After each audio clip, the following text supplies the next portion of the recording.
Saudações a todos. Jerusalém foi destruída 18 vezes no total e desapareceu ainda mais 18 vezes. Foi reconstruída total ou parcialmente novamente. Será possível que desapareça completamente mais uma vez? Será possível que seja apagada do mapa outra vez? Este é o tema que vamos tratar na aula de hoje, novamente. Eu lhes dizia que Jerusalém foi declarada oficialmente a capital única e verdadeiramente indivisível de Israel novamente. Não apenas há mais de 3.000 anos, quando sob o rei Davi, mas agora em nossa geração, especificamente no ano de 1980, no século XX, de forma definitiva e com base nos estudos detalhados e minuciosos que fizemos, sugeri que uma geração abraâmica pode durar aproximadamente 50 anos, considerando diversos fatores históricos e culturais. E, portanto, se considerarmos 50 anos a partir de 1980, isso nos leva ao misterioso ano de 2030, um período cheio de expectativas e incertezas sobre o futuro. De modo que, se for assim, no ano de 2030, que não está muito longe, vão se encontrar dois momentos proféticos únicos e importantes na história, que podem mudar o curso dos eventos futuros de maneira significativa. Por um lado, provavelmente a geração que não passará se inicia, uma geração que testemunhará eventos extraordinários e marcantes, e por outro lado, a contagem regressiva para um governo mundial começa a fazer sua contagem profética, envolvendo muitos elementos e etapas, um processo detalhado e cheio de significados importantes, colocando o relógio em movimento, o tic-tac profético sem parar. Eu lhes dizia que, considerando todas essas coisas, o tempo terrestre, Satanás tem pouco tempo para alcançar seu maior objetivo, de mostrar que é possível governar sem Deus, que é possível alcançar paz e prosperidade sem Deus, e que o homem sem Deus poderá fazer deste mundo um paraíso.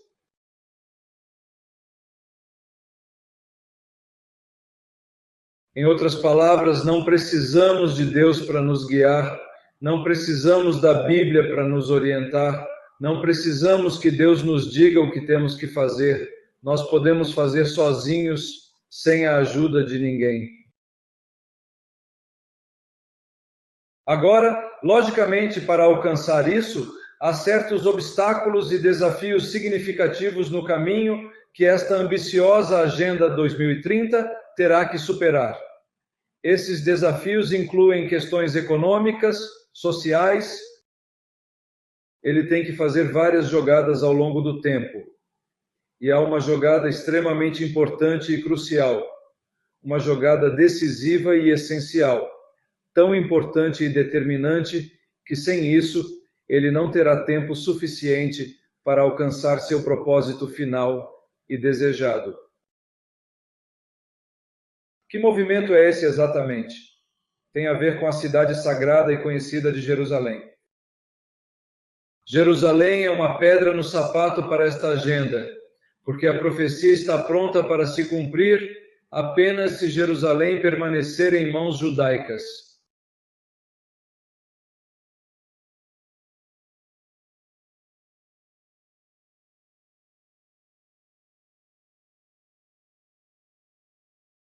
A profecia de Ruidi só poderá se cumprir se Jerusalém permanecer sob a administração judaica.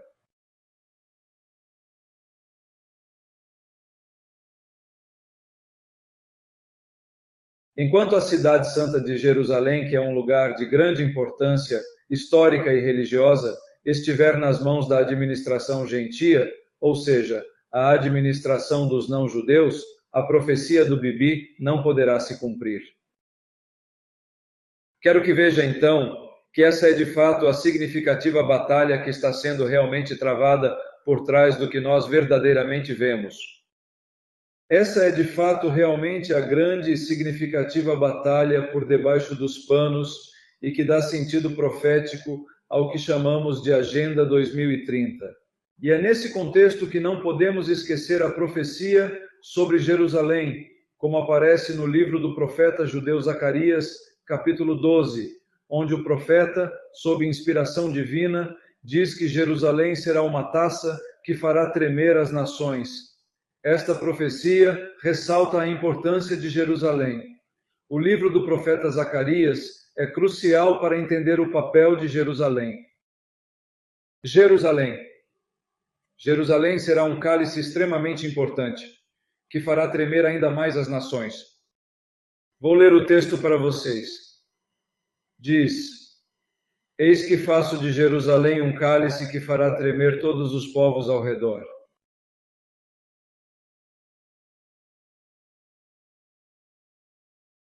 Quais são os povos ao redor? Não ao redor de Nova York, não ao redor de Moju, não ao redor de Londres, ao redor de Jerusalém. Quais são os povos que estão ao redor? Quais são os povos que estão ao redor? Quais são os povos ao redor de Jerusalém? Quais são os povos que estão ao redor? Vou mostrar-lhes algo.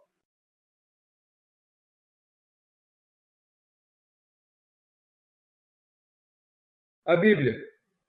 O livro de Marath, o rei. O livro de Marath, o rei, fala de 4 cavalos apocalípticos e dá as cores desses 4 cavalos. Sim, claro. Primeiro cavalo de cor preta. É o que você quer. Depois há um cavalo ao acaso. Depois há um cavalo misterioso de cor esverdeada e brilhante que parece surgir do nada. Verde, amarelo esverdeado. O último, um cavalo branco. 4 Taylor. Mas eu quero que esta noite, depois do Shabat, quando você chegar em casa, olhe atentamente as cores vibrantes e distintas das bandeiras dos países que cercam Israel e observe cuidadosamente quais são as cores específicas desses homens. E você verá que as cores principais são o preto, o verde, o amarelo e o branco, que representam aspectos importantes. Quem tem ouvidos para ouvir, eis que faço de Jerusalém uma taça que fará tremer todos os povos ao redor. Ao redor dos círculos que se unem até o Irã, formam-se várias conexões culturais e históricas importantes. Quando houver cerco contra Judá, também haverá contra Jerusalém, ou em qualquer localidade ou em qualquer lugar. E acontecerá, naquele dia, que farei de Jerusalém uma pedra extremamente pesada e difícil de mover para todas as nações gentias, porque todos os que se levantarem contra ela serão completamente despedaçados e destruídos. Onde estás agora, ó inimigo?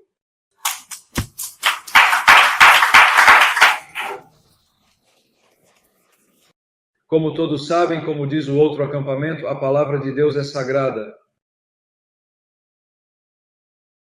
Sabem por que se diz no outro acampamento palavra de Deus? Porque não leem em espanhol, leem realmente em latim. As pessoas não entendem nada. Para que as pessoas saibam que o que foi lido é da vida. Diz palavra de Deus. Você não entende nada, palavra de Deus. Não, não. Aqui temos que falar na língua que você entende.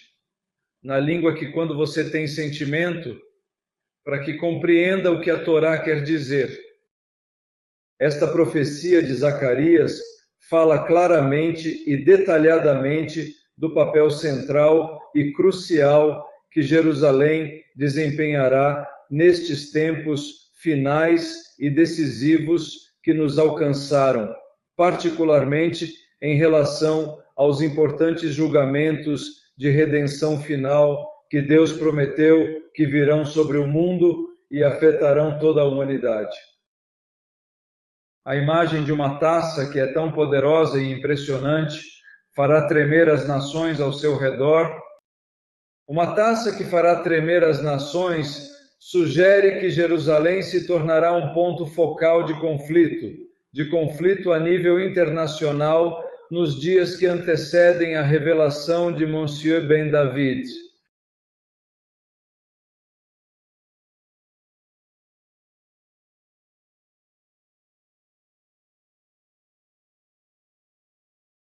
As nações que buscarem se levantar contra Jerusalém encontrarão seu fim lá, de forma definitiva e inevitavelmente. Claro, esta profecia não pode se aplicar a eventos históricos dos dias do profeta, porque o próprio contexto menciona coisas que nunca ocorreram na história de Jerusalém, algo que é bem documentado. Esta profecia destaca acontecimentos que foram preditos, mas nunca vistos anteriormente.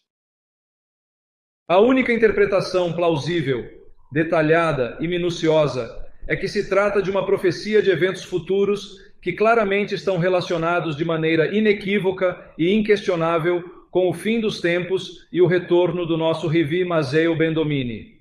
Em qualquer caso, a ideia central é que Jerusalém vai desempenhar um papel crucial nos acontecimentos da história humana, segundo a vontade e o plano divino, de acordo com a agenda de Deus. Nós, portanto, somos possivelmente a geração que vai começar a ver todas essas coisas e, portanto, temos que nos preparar adequadamente para a grande batalha final que se aproxima.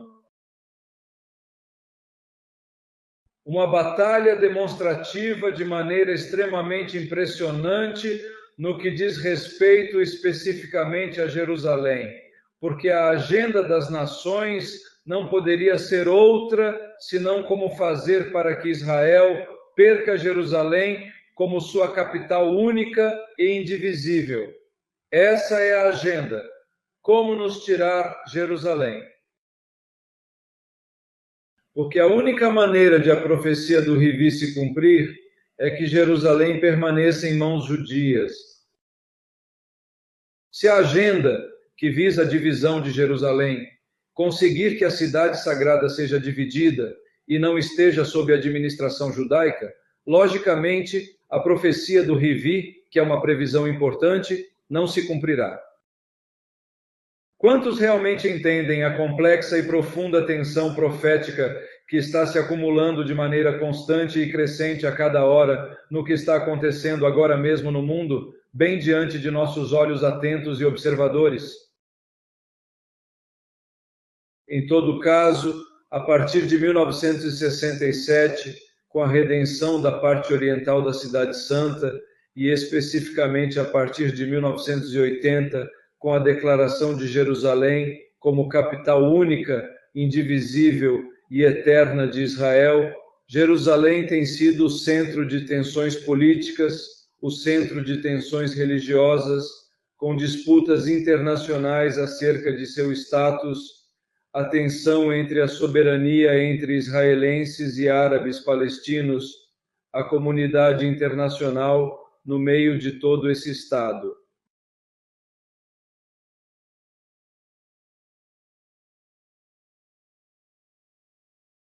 E todo mundo concorda que o status de Jerusalém continua sendo um dos temas políticos mais sensíveis do mundo, um dos temas mais delicados e difíceis de resolver no conflito árabe-israelense dos nossos tempos. Jerusalém é uma cidade de grande importância histórica, religiosa e cultural para várias nações e povos. A resolução deste tema é essencial para a paz e estabilidade na região do Oriente Médio. O que estou propondo a vocês, então? O que estou propondo nesta conferência?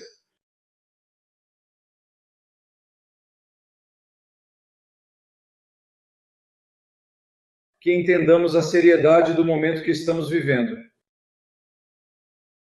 Que entendamos que já estamos provavelmente no começo do fim do tempo final dos gentios, um período que antecede a revelação demasiado Ben-Dori, marcado por eventos significativos e transformações profundas. E que entendamos que se você vai fazer algo para Deus e para o reino de Deus, este é o momento de fazê-lo. Talvez depois não tenhamos mais a oportunidade. Então, qual é o grande movimento significativo que está por vir e que vocês realmente verão com seus próprios olhos? Ver como nos tiram Jerusalém. Mesmo que seja uma parte de Jerusalém, para que a profecia do Ribi não possa de alguma forma se cumprir. Claro, eles não têm a menor ideia dessa profecia, de fato. Mas quem está por trás movendo isso conhece essa profecia e sabe que a única maneira de a palavra do Ribi se manter viva, dinâmica e confiável é que Jerusalém esteja em mãos judias.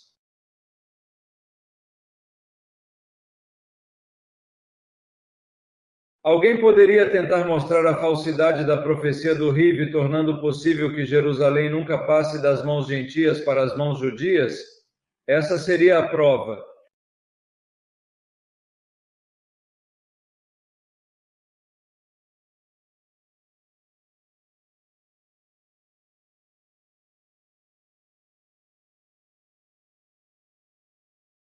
Deixar o Ribi como um mentiroso, deixar o massivo como um mentiroso e fazer com que todos acreditem nisso de verdade mesmo.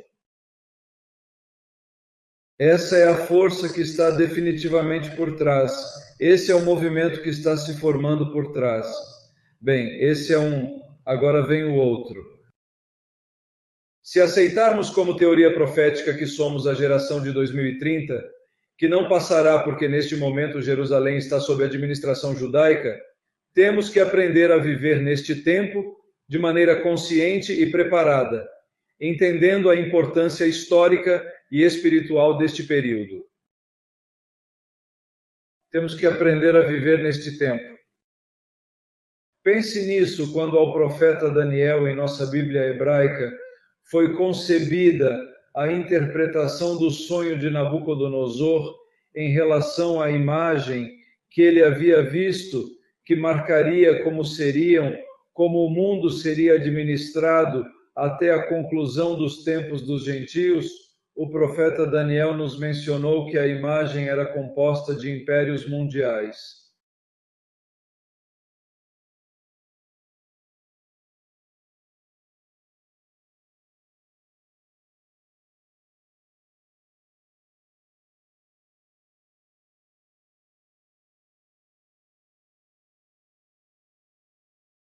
A imagem era composta de impérios mundiais, globais e internacionais. Em outras palavras, o tempo dos gentios será marcado por impérios mundiais, globais e universais. Não governo democrático aqui, não governo democrático ali, impérios mundiais. Um império mundialmente conhecido representado pela cabeça da imagem de ouro. Outro império mundialmente conhecido representado pelo peitoral de prata. Outro império mundial representado pelas coxas de bronze até os joelhos. Outro império mundial representado pelas pernas, dos joelhos até os tornozelos, de ferro, que são fortes e resistentes. Um último império mundial, que é uma combinação detalhada e meticulosa de todos os anteriores, o último de fato debaixo dos pés, é realmente uma combinação complexa de todos os anteriores, ou seja, ferro com barro. Logicamente, o que há no barro? No barro você encontra ouro, prata e bronze.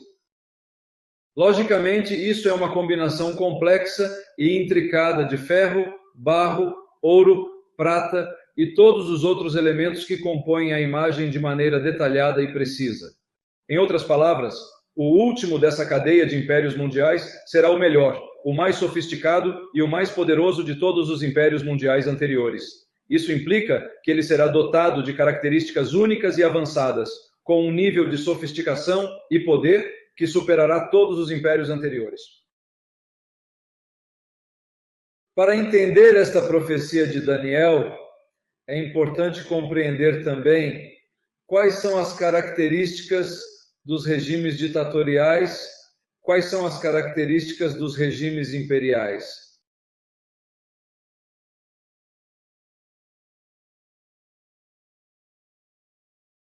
É muito importante que vocês saibam disso, porque vocês fazem parte de um país democrático e têm um papel fundamental na sociedade. E como vocês fazem parte de um país democrático, falar de um conceito de reinado, realmente é extremamente difícil falar sobre o conceito de império mundial e também do conceito da ditadura mundial. Vocês não conhecem isso. Eu conheço porque eu venho exatamente lá de dentro. Como disse alguém no país onde nasci, conheço muito bem o monstro porque vivi em suas entranhas. Sei exatamente como ele realmente funciona. Ok, então, quais são as características gerais e específicas dos diferentes tipos de regimes ditatoriais ou imperiais e suas implicações? Porque isso é o que vai nos dizer qual é a característica fundamental do que está por vir em uma proporção infinitamente maior, algo que precisamos entender profundamente. Vejam, os regimes ditatoriais compartilham várias características fundamentais que os distinguem de outras formas de governo democrático que vocês conhecem, que vocês estão familiarizados, que vocês conhecem bem e que vocês entendem. Sem ser exaustivo, essas características importantes e significativas que posso mencionar nesta conferência são a primeira, concentração de poder. Essa é a primeira característica importante: concentração de poder. Nos regimes ditatoriais, o poder está quase sempre concentrado em uma pessoa, em um líder ou em um grupinho de líderes que giram em torno de um líder principal, que é o mais importante e centralizador. Este líder ditatorial, ou essa elite ditatorial, exerce um controle absoluto sobre o governo, exerce um controle sobre as instituições estatais e, frequentemente, exerce um controle sobre todos os aspectos da vida política, econômica e social do país de maneira significativa, abrangente, detalhada e minuciosa. Questão extra. Essa é a primeira característica. A segunda característica desses governos, dessas elites ditatoriais, é a falta de separação de poderes. Falta de separação de poderes, como evidentemente, claramente. De maneira geral, nos regimes ditatoriais não existe uma divisão clara, precisa e efetiva de poderes entre o que vocês conhecem aqui nobremente como o poder executivo governamental, o poder legislativo parlamentar e o poder judiciário legal, separados uns dos outros. Não é assim em um regime ditatorial. Um regime, o líder ditatorial ou a elite que se aglomera ao seu redor exerce um controle direto sobre todos os ramos do governo, eliminando qualquer forma de contrapeso institucional que possa, de alguma maneira, desafiar ou limitar sua autoridade. Terceiro, repressão política notável. Os regimes ditatoriais recorrem à repressão política intensa e contínua para se manterem no poder a qualquer custo. Isso inclui, de maneira sistemática, a perseguição de opositores políticos, além da censura rigorosa da imprensa, bem como a limitação severa da liberdade de expressão. A detenção arbitrária daqueles que discordam do sistema é comum e, em alguns casos extremos, o uso brutal da violência, intimidação constante, até mesmo o desaparecimento físico daqueles que desafiam corajosamente o regime. Outra característica marcante desse tipo de governo é o culto à personalidade, de forma significativa. Os líderes ditatoriais, muitas vezes, frequentemente fomentam um culto à sua personalidade. Eles se apresentam como figuras carismáticas populistas onipotentes. Promove-se quase uma adoração de tipo religiosa ao líder, de maneira absolutamente inquestionável. Suas fotos têm que estar por todos os lados, suas estátuas têm que estar por todos os lados, e qualquer crítica à sua autoridade é severamente e rigorosamente punida. Essa é a quarta característica muito importante. A quinta característica também é a corrupção e o despotismo. Corrupção e despotismo em todos os níveis, incluindo os mais altos e os mais baixos, são realmente desenfreados e prevalentes nos regimes ditatoriais. Ou seja, o líder e seus aliados se enriquecem às custas do povo, utilizando o poder do Estado para beneficiar pessoalmente aqueles que trabalham para eles, para recompensar os que lhes são fiéis e para punir os que se opõem. Sexta característica: total falta de democracia e participação cidadã. Zero participação cidadã. Quanto menos, melhor para eles. Em outras palavras, nos regimes ditatoriais, sistemas de governo autoritários e repressivos, não existe participação cidadã em nada, de forma abrangente e em várias esferas. É tudo uma farsa. As eleições são manipuladas, as eleições são completamente controladas, simplesmente para assegurar a permanência no poder dessa elite ditatorial dirigida por um líder. E não há espaço, absolutamente não há espaço, de forma alguma, para a oposição política legítima. Absolutamente. Não há espaço para o debate aberto das circunstâncias do país em um regime assim.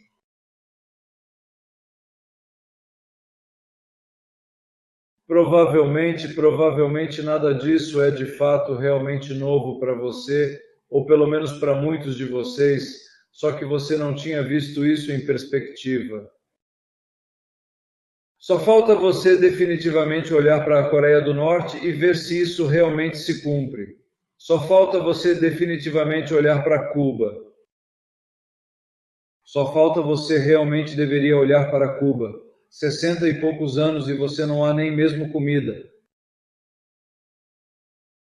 Na semana passada, esta semana, depois de 63 longos e difíceis anos, o governo teve que se ajoelhar perante as Nações Unidas, impedir que mandem leite, porque não há leite nem para as pobres e desesperadas crianças.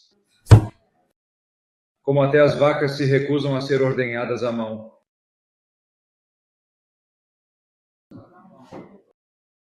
Olha a Venezuela, um país na América do Sul, olha a Nicarágua, uma nação na América Central, olha a China, o país mais populoso do mundo. O que você vê quando olha para a Coreia, Cuba, Venezuela, Nicarágua, China e o que mais e outros países? Isso é o que você vê. Primeiro, concentração de poder nas mãos de poucos, falta de separação de poderes, repressão política, culto à personalidade na Venezuela. O atual presidente da Venezuela agora até tem bonequinhos do Superman com a carinha de culto à personalidade.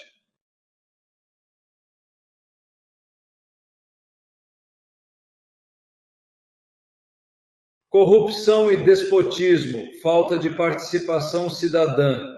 Estas são as características fundamentais que definem, que distinguem este tipo de governo. Agora, se isso acontece em governos particulares, imagine o que será um governo mundial assim, de maneira significativa. Muito bem. Isso não é só na Coreia do Norte, não é só na China, não é só na Venezuela, não é só em Cuba, não é só na Nicarágua. Visualize isso agora, imagine isso agora a nível mundial. Esse será o governo que vem, esse será o governo que propõe a Agenda 2030 de maneira muito significativa e impactante. Ferro, bronze, planta, ouro, cada um desses materiais tem uma longa história. De tudo um pouco, de tudo o mais aberrante, de tudo o mais opressor que já foi conhecido na história. Eles moldaram civilizações e construíram impérios, sendo usados desde os tempos antigos de maneiras diversas e impactantes. Não temos tempo, é claro, para destacar todos os detalhes importantes e relevantes do que está por vir nesta conferência, mas vou pegar uma dessas características que serão discutidas em detalhes e ampliá-la um pouco para vocês. Vou ampliar um pouco mais por outro lado. refiro-me à particularidade específica da corrupção e do despotismo. Corrupção e despotismo. É uma questão de despotismo. Eu sempre te dizia que a corrupção e o despotismo são práticas extremamente prejudiciais e desenfreadas. Nos regimes ditatoriais, o líder e a elite, seus próximos, que são os mais poderosos e influentes, enriquecem às custas do povo trabalhador e sofrido. Eles utilizam o poder do Estado para se beneficiarem pessoalmente, para também recompensar aqueles que lhes são leais. Observe isso. Beneficiar e recompensar aqueles indivíduos que são consistentemente leais e dedicados à agenda do governo, bem como ao pessoal que trabalha para o governo. Não apenas os que são verdadeiros patriotas, não somente os que trabalham incansavelmente pelo bem do país, não só os que lutam arduamente para fazer a nação avançar, mas também aqueles que são leais e comprometidos com a agenda do governo, dedicando-se de corpo e alma para implementar. O que vai realmente acontecer, então, com aqueles que se opõem? Bem, vejamos exatamente o que os ditadores norte-coreanos fizeram com seus oponentes políticos. Eles os eliminam. O que os ditadores chineses fizeram com seus oponentes políticos? Ou se eliminam. O que o ditador da Nicarágua fez com seus oponentes políticos? Para a prisão, antes das eleições. Olha que jogada, não? Antes das eleições. Inabilitou a todos para que não possam participar das eleições. Há eleições, mas há apenas um candidato.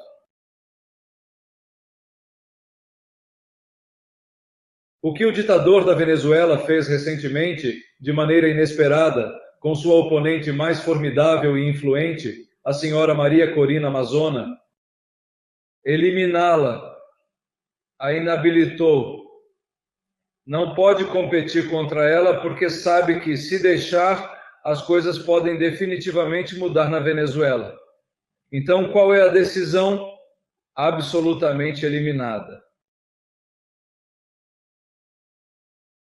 A pergunta é, qual é então uma das características mais importantes de um governo mundial, que é eliminar mundial de forma completa e total, não parcial, e não de um país específico, não mundial, baseado nas características dos governos nacionais ditatoriais. Eliminar os oponentes políticos para garantir que sua agenda política possa ser estabelecida, favorecendo que ganhe quem melhor sirva aos efeitos dessa agenda. Não importa se é de direita, não importa se é de esquerda. Portanto, temos que esperar que este governo mundial, antes da revelação do Messias de Ben David, faça tudo isso e se caracterize por tudo isso de maneira significativa. E isso se resume em uma única frase que quero que você não esqueça nesta conferência.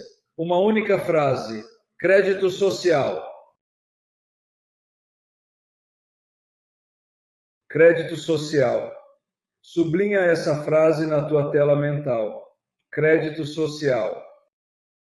Ou seja, estamos no caminho para a implementação de uma agenda mundial baseada no princípio de crédito social, explicando que é um sistema onde o comportamento de cidadãos e empresas é monitorado.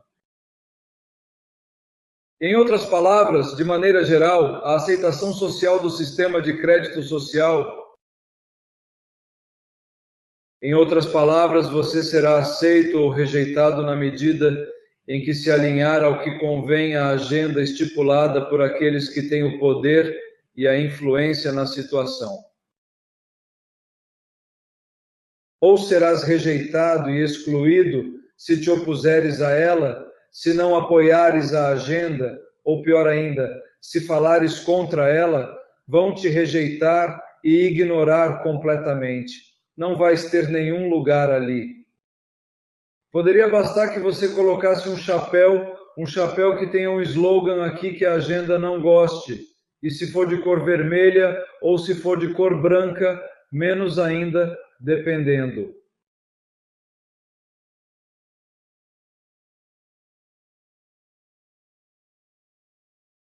que você vista uma camiseta com um slogan que te identifique como contrário à agenda, que você não apoia.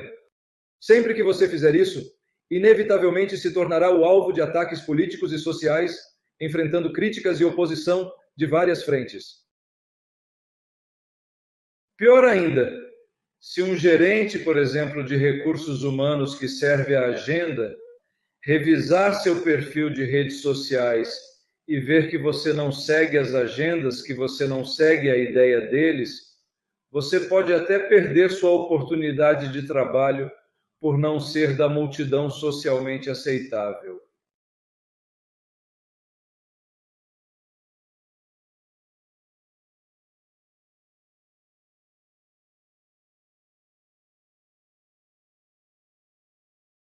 Isso é crédito social.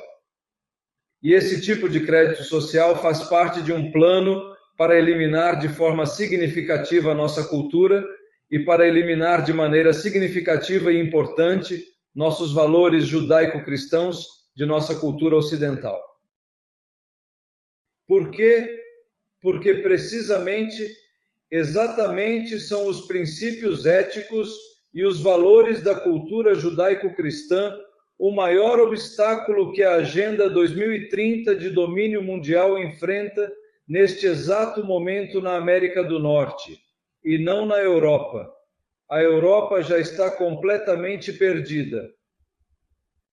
Acreditem vocês, a Europa está realmente perdida. Na América, completamente. Vou dar-lhes esta informação importante e valiosa que realmente muita gente não vê e quero que vocês a vejam também.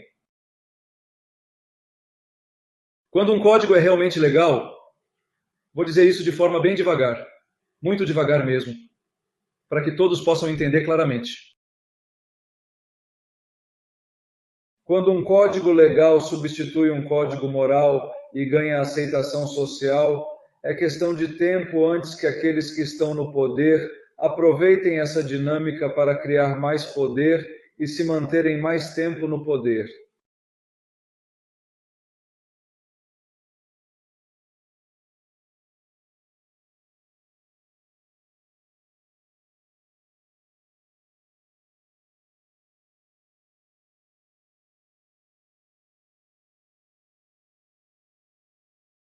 Observe isso.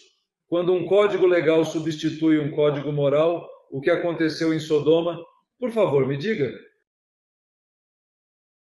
Um código legal substituiu um código moral. As pessoas o aceitaram de forma significativa e irreversível, e veio a destruição. Em outras palavras, aqueles que estão no poder propõem coisas e lançam coisas para ver como é a reação das pessoas. Como é a reação das pessoas? Se o povo, de maneira geral, engolir a isca, é só uma questão de tempo até que comecem a ditar mais e mais leis para nos controlar mais, para nos limitar mais e para se perpetuarem mais no poder, de fato, realmente. Os governos ditatoriais, os governos mundiais são viciados em crédito social e de controle e de vigilância. Se você cooperar com o sistema, você terá direito a viajar, você terá direito a ter contas bancárias, você terá direito a sair de férias, você terá acesso aos shoppings, você terá acesso aos serviços de transporte público, você terá acesso à educação. Se o contrário for o caso, eles vão te encurralando, te sufocando e sufocando, tirando privilégios e privilégios de forma gradual, lentamente, até simplesmente te transformar em um escravo social. Um escravo social. Aqui vem a segunda jogada. Já falamos da primeira jogada. A primeira jogada. Qual é a primeira jogada? Jerusalém. Jerusalém. Essa é a primeira jogada. Fazer o possível, o que for necessário para nos tirar Jerusalém como nossa capital. Ok? Agora vem a segunda jogada. Existe um país no mundo que, por exemplo, além de Israel e além de, por exemplo, Jerusalém, como sua representação simbólica, representação é basicamente outra pedra no sapato da Agenda 2030. E, logicamente, para implantar esta agenda, não só Jerusalém, mas também esse país terá que ser totalmente mudado para que sirva a agenda, considerando todos os aspectos necessários para a implementação de maneira adequada. Não vai ser fácil para eles, acreditem, não vai ser fácil para eles, mas eles realmente vão tentar muito. Possivelmente você se surpreenda quando eu revelar de que país estamos falando, mas isso vamos ver na próxima aula. Este país tem uma história fascinante e muitos aspectos interessantes que vamos explorar juntos. Então vamos tomar um tempo, descansar, esticar as pernas, beber água. Quem precisar atender ao corpo faz isso e voltamos em 10 minutos.